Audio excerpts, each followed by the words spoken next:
Hey, ¿qué pasa gente? Soy Mikael, ¿cómo estáis? Bienvenidos una vez más a mi canal y a un nuevo vídeo de Juego de Tronos y de Dragones y Mazmorras.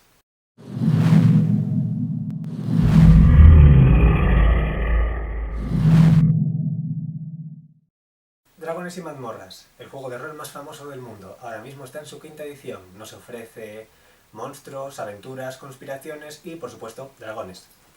Juego de Tronos, la saga de fantasía más famosa de la historia moderna.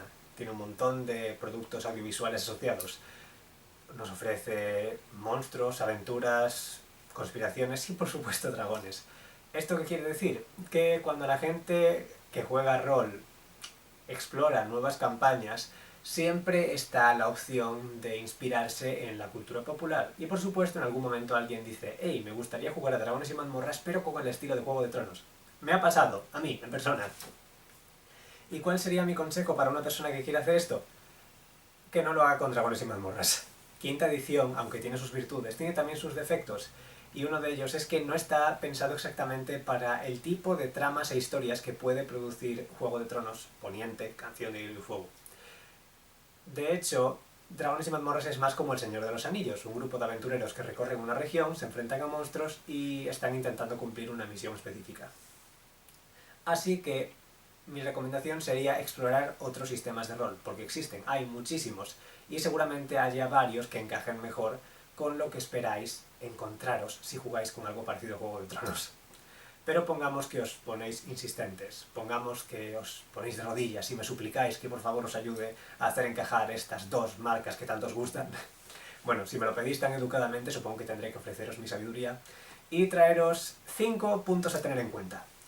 Punto número 1. Es esencial que tengáis una sesión cero, es decir, una reunión entre jugadores y Dungeon Master en la cual establezcáis qué esperáis exactamente de una campaña con el estilo de Juego de Tronos, que expliquéis cuáles son vuestras esperanzas, qué esperáis ver, que establezcáis límites, tanto para mecánicas y que vais a utilizar y que no, como para cosas que quizás a los jugadores o al propio DM les afecten y no quieran ver de forma explícita, porque el Juego de Tronos tiene aspectos muy oscuros, así que quizás ciertas escenas sea mejor dejarlas con un fundido en negro.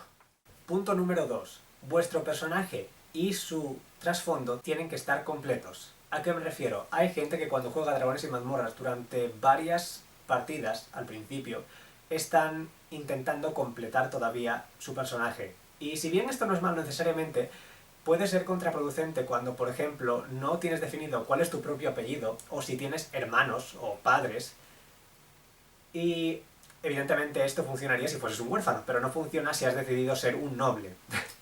Con este mismo ejemplo, si vuestros personajes están intentando colarse en una fiesta de la alta sociedad, alguien podría intentar decir que son miembros de casas nobles del otro lado del país, pero en Poniente esto no acabaría de funcionar, porque sea por experiencia directa o por educación, muchos nobles son conscientes de cuál es la heráldica, situación familiar, situación económica de diferentes familias de todo el continente.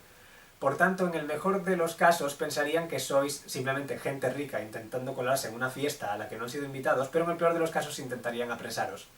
Que esto de hecho es algo también importante. Si estáis en un mundo como el de Juego de Tronos, las consecuencias deben ser severas. No digo que no os lo paséis bien ni que no hagáis el tonto de vez en cuando, pero tened en cuenta esto. Si queréis mantener ese ambiente de cualquiera puede tener problemas, incluso el personaje principal, deberíais saber cuándo reíros y cuándo tomaros las cosas en serio, por severo que suene.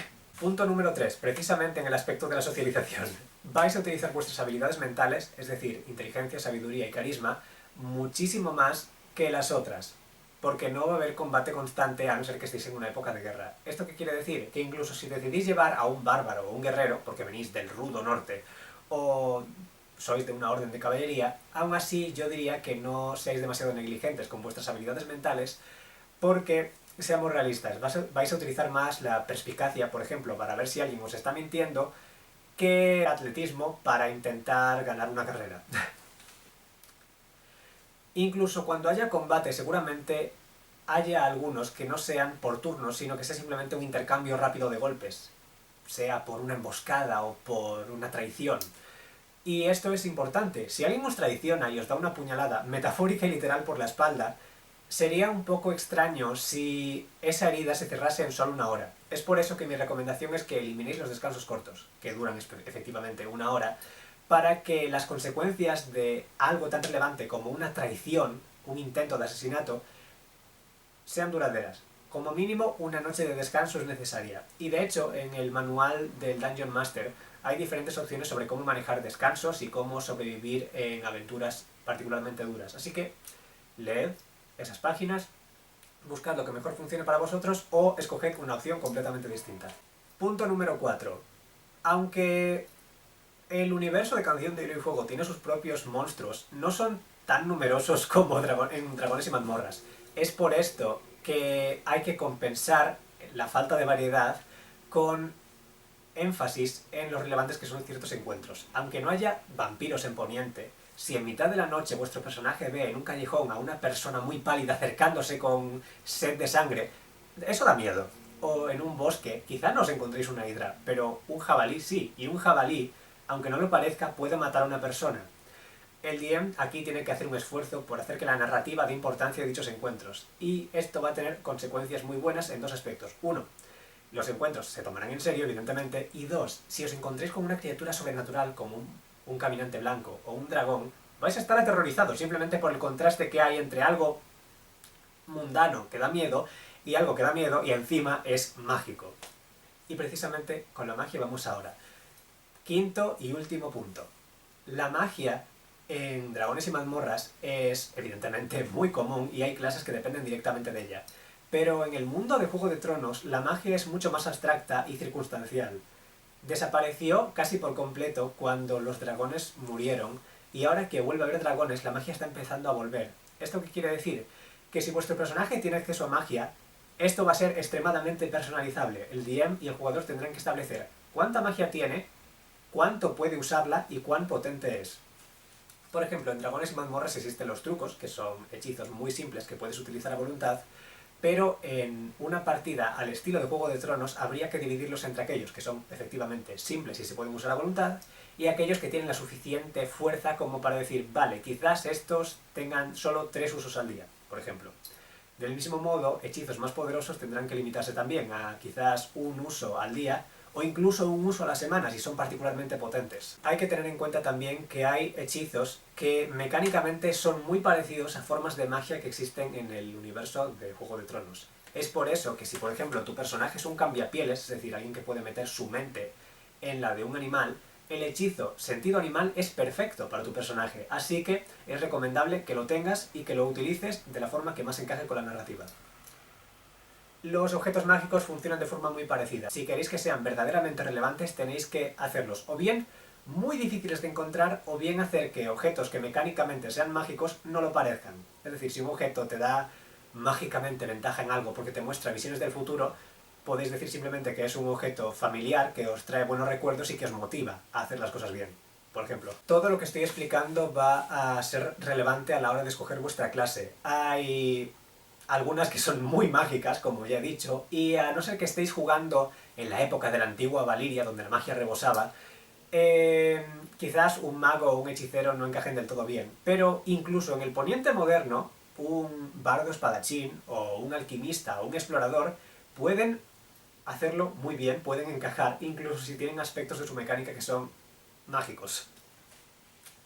Por último, pero no menos importante, la magia, como ya he dicho, depende mucho de las circunstancias, de la presencia de ciertas criaturas, de los rituales y cuántas personas participan en ellos, de la época del año, del lugar donde se realiza esa magia. Por eso, esto se tiene que tener muy en cuenta. Si vuestro personaje de algún modo tiene conexión con los otros, con los caminantes blancos, y tiene magia, su magia funcionará mejor en el norte y funcionará mejor en invierno.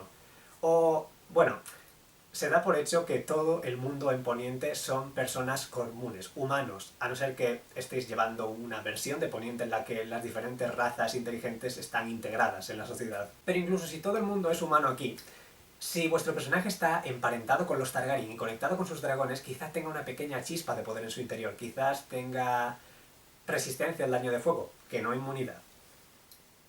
Evidentemente, si mencionáis a los Targaryen, habrá gente que pregunte si puede llevar a un jinete de dragón como personaje. Y tengo una respuesta para ese planteamiento, que os daré en el próximo vídeo si veo que este tiene mucho apoyo. Si veo que os gusta mucho este vídeo y lo veo reflejado en los números, os traeré otro vídeo hablando específicamente de cómo llevar jinetes de dragón en vuestra campaña. Pero tenéis que demostrarme que puedo hacer este vídeo y que sea bien recibido, así que, no sé, hasta aquí este.